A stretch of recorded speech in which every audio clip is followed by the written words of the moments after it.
Fala pessoal, Luan aqui.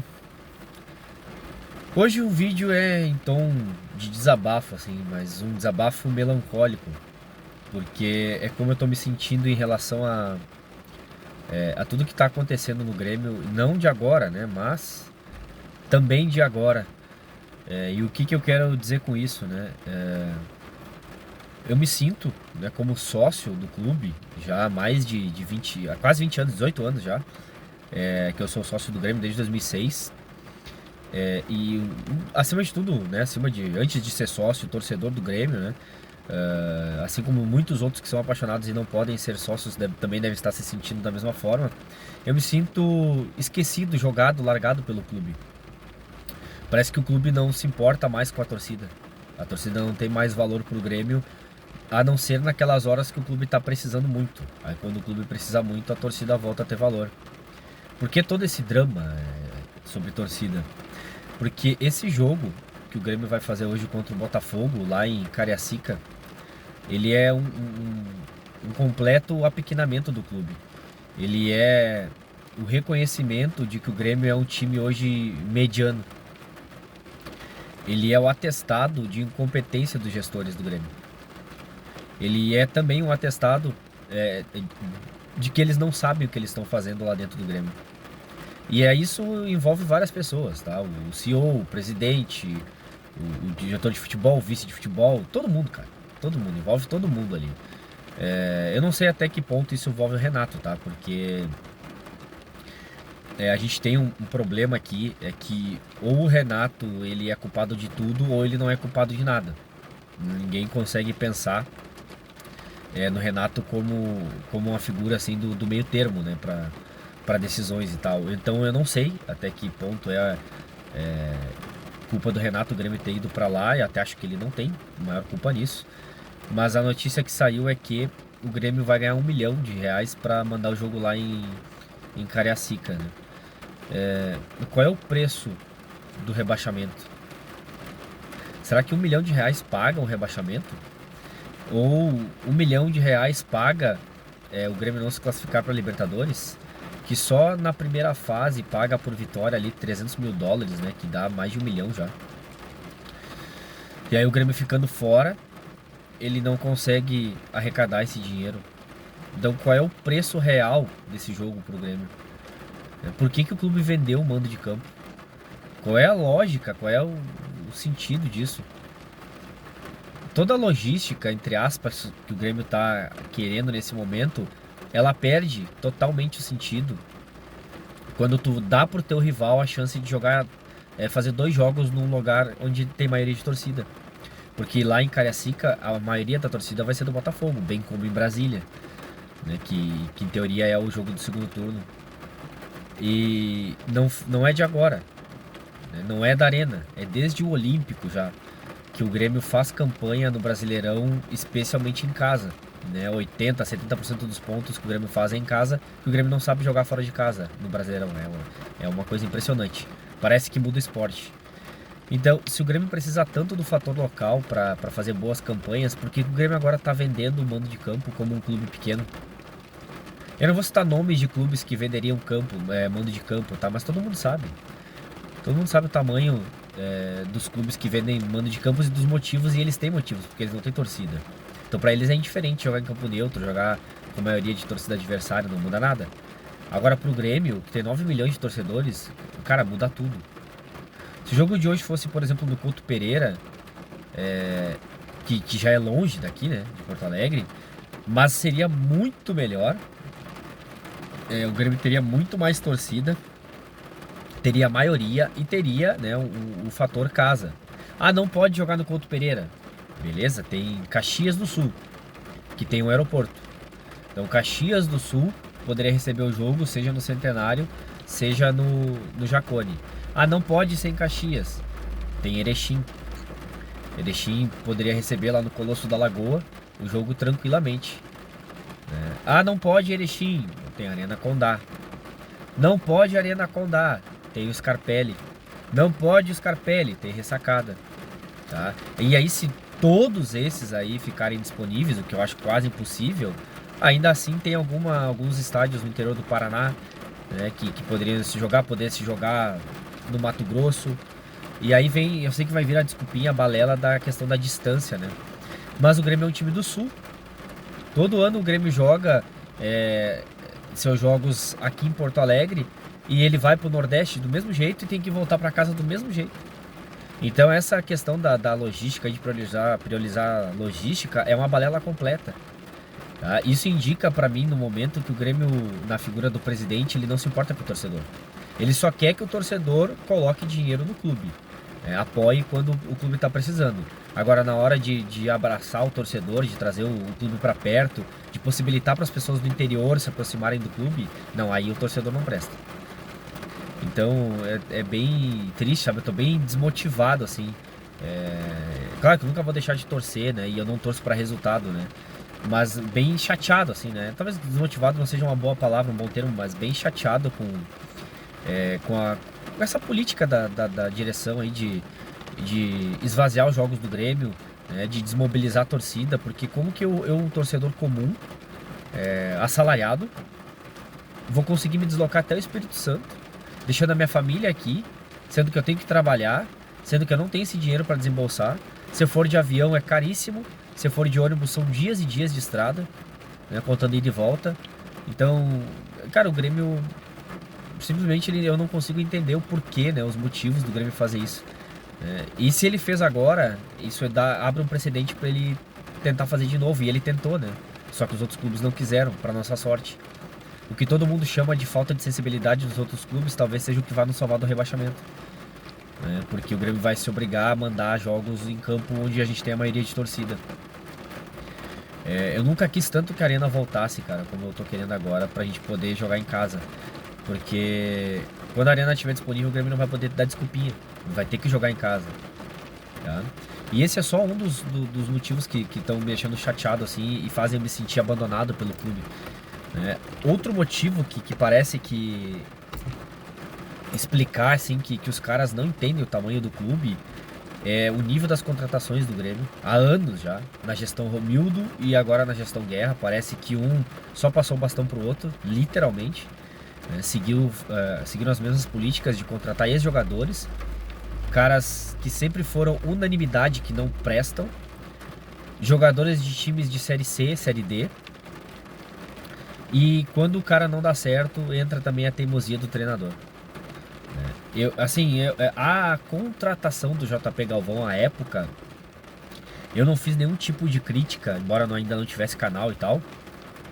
Mas eu ainda acreditava que poderia dar certo. Assim como toda contratação, entre aspas, ela tem 50% de chance de dar certo, 50% de chance de dar errado, né? É normal, matemática simples. Mas no momento que dá errado, é trabalho, é função do treinador ele colocar quem é melhor em campo. E é função da direção dar novas opções pro treinador. E nenhum deles está fazendo o básico, cara, o mínimo ali, sabe? O Brum, ele dá uma entrevista patética atrás da outra. Inclusive ele disse que, com todas as letras, né? A entrevista tá na internet. Que o Grêmio já tinha um substituto pro Soares e que não precisava contratar centroavante. Sendo que o Grêmio tem o André Henrique lesionado, que não é uma unanimidade, não é um jogador afirmado. Tem só o Diego Costa no elenco. E o próximo jogador da fila é um cara que em 40 e poucos jogos pelo Grêmio fez 3 gols, que é o JP Galvão. É um cara que demora mais de 400 minutos para participar de gol, sendo que cada jogo tem 90. Então, cara, é surreal o grupo do Grêmio. E quando eles contratam pessoas, né, jogadores, eles trazem ex-jogadores do clube que já saíram daqui não rendendo nada. Qualquer um que fala na internet que quer voltar pro Grêmio, faz um vídeo, volta. A bola da vez agora é a porcaria do Vina, tá? Eu não tenho nada contra o jogador Vina ali, mas eu acho que ele não serve, tá? Ele não serve. Ah, se ele tiver aqui, vai ser melhor do que, de repente, colocar o Galdino pra jogar? Cara, talvez. Mas não é muito pouco isso? Não é melhor trazer alguém que venha aqui e elimine a possibilidade do Galdino jogar? Sabe o que é caro de verdade? Caro não é contratar. Caro é ser rebaixado. Caro é não ir pra Libertadores. Caro é pagar 1 milhão pro JP Galvão. Isso é caro, isso sim. Caro é pagar 300 mil por Nathan Pescador, que todo mundo sabe que esse cara, antes de ser contratado, que esse cara não é um jogador de futebol. Ele é pescador, ele gosta de pescar. Ele não joga nada, nunca jogou nada na vida, cara. Ele teve 2, 3 jogos na vida de exceção, mas a carreira dele é muito linear. Ela é uma merda sempre. Sempre foi uma merda. E é um cara com salário alto. 300 mil pro Nathan Pescador é muito mais caro do que pagar 300 mil, por exemplo, pro Gustavo Nunes ou pro Nathan Fernandes, que não ganham isso. E o Grêmio vai lá e me contrata um goleiro escorraçado do Cruzeiro. E aí o Renato promove rodízio de goleiro. Cara, é tanta coisa assim, sabe? Que se tu não escreve, não anota tudo que tu quer falar, tu faz isso que eu tô fazendo agora, que é falar conforme vai lembrando, assim. E é tanta coisa que algum absurdo eu vou esquecer. Então a gente tem um presidente que quase nunca fala com ninguém. Quando fala é só com alguns amigos dele da imprensa. E a torcida não quer saber de picuinha do presidente, a torcida quer ouvir o presidente. O presidente tem que falar. Ele é a entidade máxima do clube, ele representa o clube. Ele manda no clube. E esse cara tem que falar com a torcida. Porque na hora de pedir adiantamento de mensalidade, pedir pra ficar em dia, esses caras são todos leão. Né? Final do ano e época de eleição são todos leão. Na hora de representar a torcida de fato, aí ele se acadela e manda outras pessoas falarem por ele. O CEO do Grêmio, que falam muito bem dele, que nos bastidores, cara, mas ele é o CEO do Grêmio, ele tem que falar. Não importa se ele é tímido, se ele tem vergonha, se ele é viado, eu não tô nem aí, cara. Eu quero que ele fale com a torcida. Eu quero que ele fale com a torcida. Ele precisa falar, ele precisa explicar o que está sendo feito, o que o clube pensa, o que o clube vai fazer. Tá sendo contratado jogador, não tá sendo contratado jogador, tá sendo monitorado alguém, descarta nome. Porra, o cara não fala nada, o cara é um inútil. Pelo menos isso é o que a maioria da torcida do Grêmio pensa do cara. A maioria nem sabe o que é CEO, nem sabe que o Grêmio tem um. Né? O torcedor médio do clube, que torce, mas que não tem condições de viver o clube, ele nem sabe o que é um CEO, ele nem sabe que tem isso no Grêmio. E muito do que acontece de ele não saber dessa desinformação é porque o clube não torna isso fácil e acessível. É culpa do clube. E aí depois tem o Brum, né, o VP de futebol, que cada entrevista é uma pior do que a outra. O cara só traz refúgio, só traz jogador horroroso. Não dá possibilidades no elenco pro clube. Só chora dinheiro. O Grêmio só chora dinheiro. O Guerra, quando vai falar, só chora dinheiro. O Bruno só chora dinheiro. Eu quero ver se eles vão conseguir ficar melhor, né? Vendendo mando de jogo quando jogar a Série B ano que vem. Porque eles estão querendo rebaixar o Grêmio de novo. Tá muito claro que o Grêmio tá no caminho errado. Mas muito, muito, muito claro. Vai ter que acontecer assim um desastre em todos os outros clubes para o Grêmio conseguir fazer alguma coisa relevante esse ano.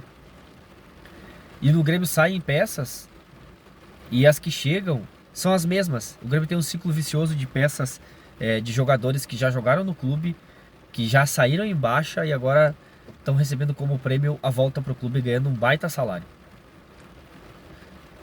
O Grêmio tem jogadores ali inexplicáveis no elenco. O Galdino é um jogador inexplicável no elenco. Por que o Grêmio trouxe o Edenilson? Por que o Grêmio trouxe o Rafael Cabral? O Reinaldo não pode ser titular do Grêmio. É um jogador limitadíssimo, cara. Limitadíssimo. O Mike, que veio pra tapar furo, é inqualificável a falta de qualidade do rapaz. O JP Galvão é o pior centroavante que eu já vi no Grêmio. Não existe nenhum outro centroavante pior do que o JP Galvão na história recente do Grêmio. Não existe. O Brian Rodrigues não era pior do que o JP Galvão. Não era pior. O JP Galvão é o pior. Mas disparado. Hoje, se eu pudesse escolher, eu teria o Lipatim jogando de 9 do Grêmio do que o JP Galvão. E aí, pra coroar, né, pra colocar cereja em cima do bolo, a gente tem um treinador que é ídolo máximo do clube, vai ser por muito tempo, talvez para sempre. Eu não sei se alguém vai conseguir superar o que ele fez, e pelo apequenamento que estão causando no Grêmio, talvez nunca o Grêmio vai conseguir repetir os feitos mesmo, né? Mas tem um treinador que ele é o maior ídolo da história, ele é muito importante no clube, inclusive hoje, Só que esse treinador, o que que acontece? Assim, o que que eu vejo de fora, tá? É especulação minha e eu acho que muita gente especula a mesma coisa. A direção do Grêmio como um todo é formada por gente que não sabe o que tá fazendo, tá? Aí o que que acontece? O Renato tem que ser o CEO, o presidente, o vice de futebol e tem que ser treinador. E psicólogo também, tá? Tanto é que se o Renato sai, o Grêmio degringola. Eu nunca vi isso. Um clube do tamanho do Grêmio, de história centenária, né? Dentre os grandes, e que é dependente de um treinador há quase 15 anos aí que o Renato é técnico, o Grêmio depende dele pra fazer alguma coisa. Nem o outro que passou por aqui conseguiu fazer nada, só o Renato. Inclusive, na última vez que o Renato foi embora, daquele jeito que todo mundo viu, o Grêmio foi rebaixado. Então, nos últimos 15 anos, talvez um pouco menos, o Grêmio é dependente de uma figura, né, de um treinador. E nada contra o ídolo, nada contra, jamais. Eu idolatro o Renato, assim como todo gremista. Mas o Grêmio não pode ter o Renato como sendo a única salvação do clube. E se o Renato adoece? E se o Renato morre? E se o Renato não quiser mais futebol? O que que vai acontecer? O Grêmio vai falir, então vai fechar? Porque não vai mais ter o Renato. E o que que acontece? O Renato, ele é sim sobrecarregado com isso tudo aí, né? Não é incomum a gente ver uma entrevista com o Renato e dizer, não, eu liguei pro jogador, daí ele veio. Ou o próprio jogador disse, não, eu tava negociando e tal, daí o Renato ligou pra mim e foi definitivo pra eu vir. Quantas entrevistas a gente já viu assim? Já faz 15 anos que a gente ouve entrevista do mesmo jeito. O Renato liga pro cara, o cara então conversa com o Renato, é convencido e aceita vir jogar no Grêmio, porque até então a diretoria não teve capacidade de fechar o negócio. Outras vezes o Renato pede o jogador A e a direção não consegue, não abre a mão, não contrata e entrega o jogador B e a torcida vai lá e culpa o Renato pela chegada do jogador B. Sendo que não foi ele que pediu aquele cara, foi a direção que impôs. Ou era ele ou não era ninguém. Só que daí o que que acontece? Qual é a contrapartida do Renato para isso tudo? O Renato usa toda essa questão de ele ser o para-raio do clube, porque o presidente se esconde atrás dele, o CEO se esconde atrás dele, o vice de futebol se esconde atrás dele, todo mundo no clube se esconde atrás do Renato. Ele usa isso para fazer birra. Ele pune a torcida. Eu me sinto punido pelo Renato. Tá? E como que eu me sinto punido? Eu me sinto punido quando o Renato escala o JP Galvão, que tá em fim de contrato, falta um mês e meio para acabar. Não é junho, infelizmente, como a gente pensou, é julho, né? Já se sabe que o cara não vai ficar. E o Renato aproveita esse momento longe da torcida aqui, da pressão da arena, pra ficar escalando o cara e punindo a torcida. Porque eu sou capaz de apostar um dedo, tá? Que enquanto o JP Galvão for titular do Grêmio, com o Diego Costa fora, o Grêmio não vai ganhar nenhum jogo. A probabilidade do Grêmio não ganhar os jogos enquanto esse cara for o titular, ela é de mais de 50%. Porque ele é um cara a menos. É tão bizarro o que esse cara significa em campo que no último jogo contra o Flamengo, quando entrou na Pescadora ele entregou mais vontade e jogadas do que ele. Pra vocês verem o nível da gravidade. O cara não quer mais. Paga o salário do cara, já que não tem o que fazer, e diz assim: ó, meu filho, vai descansar, curte a tua família, recupera teu psicológico se tu não estiver bem, e vai pra puta que te pariu jogar futebol. Mas aqui no Grêmio, infelizmente, a gente não vai mais te aproveitar. Ah, mas daí não tem ninguém pra botar. Cara, coloca o Nathan Fernandes de falso 9. Coloca até o Galdino, pelo amor de Deus, pode ser até o Galdino. Coloca o Gustavo Nunes de falso 9. Cara, inventa, faz o que for. Bota o Cristaldo de falso 9. Mas não deixa esse cara jogar, pô. Cara, aí o Renato usa tudo isso pra nos punir. O Galdino, eu acho um jogador péssimo, tá? Péssimo, sim, péssimo. Mas eu prefiro que jogue o Galdino do que o JP Galvão, pra vocês verem o nível do buraco que a gente tá. A gente comemora se o Galdino jogar no lugar do JP Galvão, tá? Mas pra mim o Galdino não tem que fardar no Grêmio. Assim como o Rodrigo Eli. O Rodrigo Eli é extremamente insuficiente pro Grêmio, tá? E por último, também boa parte de tudo isso que acontece, tá? É culpa da torcida. Uma parte é culpa da torcida. Porque a torcida do Grêmio ela é muito passiva. Eu não tô dizendo que a gente tem que ser violento, tá? Mas a torcida do Grêmio tem que cobrar. A torcida do Grêmio não cobra. A torcida do Grêmio é muito boazinha. Eu não sei, assim, eu não vivo lá dentro do clube nem dentro da torcida para eu acusar é, eles de alguma coisa como algumas pessoas fazem na internet, tá? O pessoal no Twitter especialmente fala muito que existe um incentivo, né, para a torcida ficar quietinha só apoiando. Eu não sei se isso acontece, tá? Fato é que a torcida do Grêmio ela é extremamente passiva, tá? E só melhora, a gente só consegue cobrar alguma coisa, e inclusive essas pessoas são achincalhadas pelos outros torcedores, são chamados de cornetinhas, quando tem jogo na arena. Quando tem jogo na arena e entra o JP Galvão, ele é vaiado, a torcida xinga até o ponto de ficar insustentável. Se a gente estivesse jogando em casa agora, tá? E o Renato tivesse com essas teimosias aí, o Renato seria vaiado. Porque não dá, cara, não tem como concordar que o Grêmio faça isso que faz com a gente. Eu não vou rasgar minha carteirinha, tá? Não vou deixar de ser sócio, não vou deixar de torcer, nem deixar de ir aos jogos, porque eu não torço pra pessoas, eu torço pro Grêmio. Mas que eu tô, assim, extremamente desmotivado, assim, chateado mesmo com a perspectiva que o clube nos apresenta nesse momento. Ah, isso eu tô. A ponto de repensar, assim, se vale a pena todo o meu esforço, porque pra mim, né, a minha realidade é diferente da de todo mundo, né, cada um tem a sua, embora algumas pessoas se identifiquem de repente, né. Pra mim, há um esforço financeiro para eu poder ver os jogos do Grêmio fora nesse momento.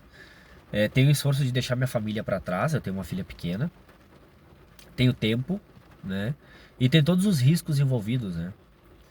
E pesar tudo isso para eu chegar lá no estádio, né, em outro estado, e eu ter que olhar assim pro campo, apesar de ver a camiseta do Grêmio, que é a coisa mais importante, mas eu ter que ver jogar Galdino, JP Galvão, cara, eu não consigo crucificar ninguém que não quer ir no jogo ver esses caras. Não tem como, a gente precisa entender o que isso representa.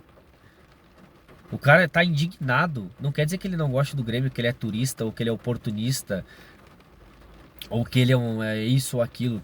Quer dizer que ele tá no direito dele de não concordar com o que tá acontecendo. Então eu tô repensando bastante assim a minha presença no Grenal do fim de semana, não por resultado. O resultado faz parte do jogo e eu não torço para resultado, mas pelo desrespeito. E talvez mais do que a escalação que o Grêmio coloca em campo, o desrespeito de ter vendido esse jogo de hoje pro Botafogo, que o Grêmio deu esse jogo pro Botafogo por 1 milhão. Isso, cara, isso tá pesando demais, assim, isso tá me deixando, assim, bastante irritado, chateado, decepcionado, porque o Grêmio parece que ele é um clube médio sem torcida. E não é isso. O Grêmio é um clube que fora do eixo Rio-São Paulo tem a maior torcida. É o clube que mais vende pay-per-view da região sul, que é fora do eixo Rio-São Paulo, né? É um clube que consome muito, a torcida do Grêmio consome muito. É uma torcida que torce só pro Grêmio. É uma torcida nacional. Claro que a gente não tem volume de torcedores na região sudeste como a gente tem na região sul, no centro-oeste, né? Ali no Mato Grosso, por exemplo, né? Que o Grêmio tem uma colônia. O Grêmio dá pra dizer isso, né? O Grêmio tem uma colônia de torcedores. E a gente vê, né, a diretoria levar esse jogo para um lugar que não faz o menor sentido pra gente e favorece muito o adversário. Se fosse pro interior de São Paulo, nos colocaria em igualdade de condições, mas é no Espírito Santo. Então fica muito difícil defender assim a direção. É bem indignante assim isso tudo. E eu espero que isso seja revisto, porque a gente não mande mais jogos dessa forma aí. Ou o Grêmio se aproxima da torcida, ou o Grêmio vai ser rebaixado. O Grêmio precisa entender isso. E o prejuízo financeiro que o Grêmio acha que vai ter com o CT, o Grêmio vai ter mesmo numa Série B. Tá? Então que eles acordem pra vida, que o Guerra vire presidente, porque até agora ele não é. Que o Bruno deixe de ser um imbecil, vai trabalhar. Que o CEO acorde, porque ele tá morto. E que o Renato pare de punir a torcida por conta que ele é o para-raio do clube. A torcida não merece passar por isso. Então eu espero que isso tudo seja revisto Eu não tenho esperança de que isso tudo mude, mas então que pelo menos dentro do campo aconteça alguma coisa ali para que a gente reverta o cenário, cara, porque é bem preocupante o que a gente projeta hoje, tá? De momento. Pode ser que daqui a uma semana eu venha aqui e projete outra coisa, mas o que a gente projeta hoje, de momento, é uma dificuldade extrema ao longo do ano e com sério risco, tá? De rebaixamento. Sério risco. Por conta do esvaziamento do clube por parte da diretoria e por conta da teimosia do Renato. Tá? Que tudo isso mude, que a gente possa vir aqui dar risada desse vídeo depois, que debochem de mim depois, porque o Grêmio fez uma campanha inacreditável no Brasileiro, porque foi campeão de alguma coisa, mas assim, vai ser muito surpreendente se isso acontecer, tá? Hoje eu não vislumbro nada parecido com isso, beleza? Vídeo bastante longo, mas eu não conseguiria resumir tudo isso que eu falei de outra forma. Tem muito mais coisa ainda que eu acho que tá errado, mas aí eu vou demorar 1h30 aqui. Então, quem teve a paciência de assistir até aqui, muito obrigado. E mesmo que ninguém assista, que isso fique guardado depois para eu lembrar esse momento e tomara lembrar assim, só dando risada mesmo, porque é preocupante o que está acontecendo, pelo menos o que a gente projeta para o futuro é bem perturbador. Um abraço, até o próximo vídeo.